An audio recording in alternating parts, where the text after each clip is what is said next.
Posición epistemológica, los criterios que se tienen en cuenta son el origen, veracidad y naturaleza del conocimiento.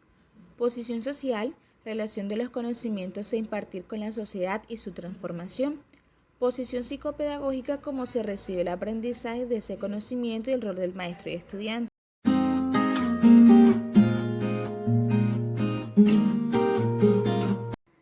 El conocimiento posee un carácter subjetivo y actúa como un intermediario de las relaciones del ser humano con el mundo exterior. Cada persona maneja conocimiento gracias a la teoría y práctica que viven. Un conocimiento es más valioso que otro cuando analizamos la prueba y argumentos que esa persona presenta al momento de exponer su conocimiento con los demás.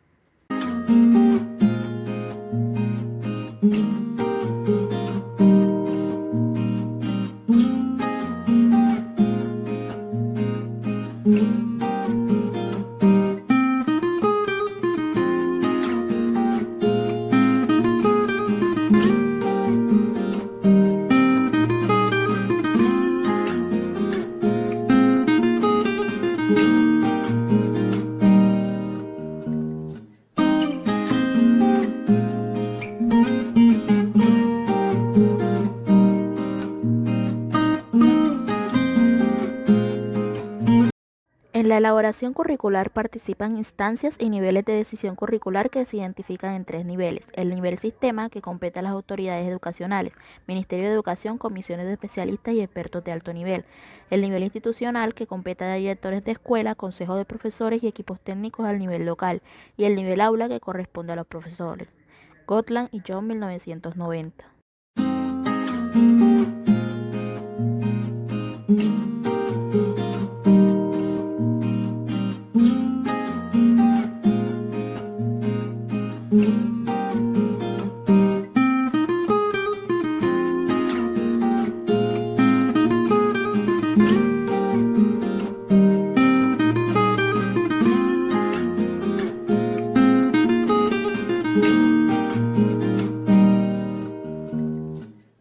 Maestre 2000 define gestión o control de conocimiento como un conjunto de procedimientos, reglas y sistemas destinados a captar, recuperar, presentar y transmitir datos, informaciones y conocimientos de una organización. Esta evoluciona como una respuesta necesaria a las contribuciones empresariales. Del mismo modo, la distribución del conocimiento se ha convertido en una necesidad empresarial. En los entornos empresariales actuales, las organizaciones deben buscar nuevas maneras de aplicar o utilizar el conocimiento del que disponen. Según Gore y Gore, 1999, la organización debe estar preparada para renunciar a conocimientos que han sido eliminados por nuevos conocimientos.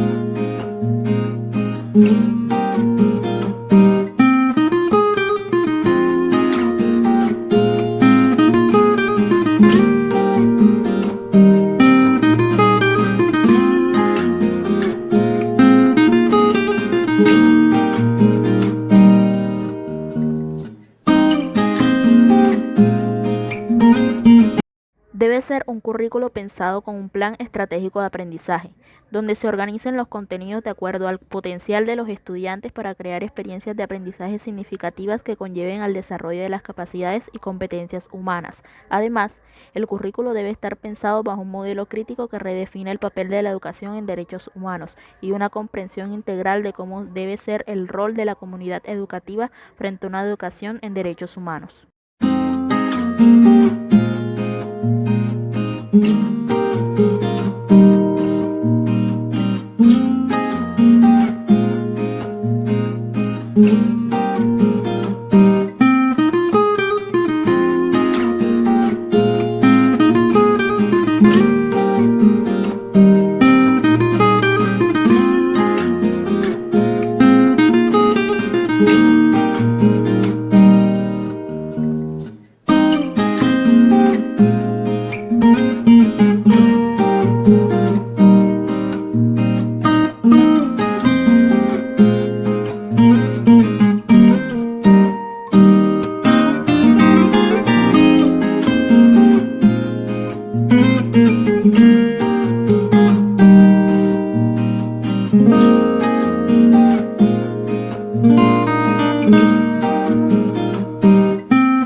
Educar para el ejercicio de los derechos humanos en la escuela implica su práctica y vivencia en la cotidianidad escolar.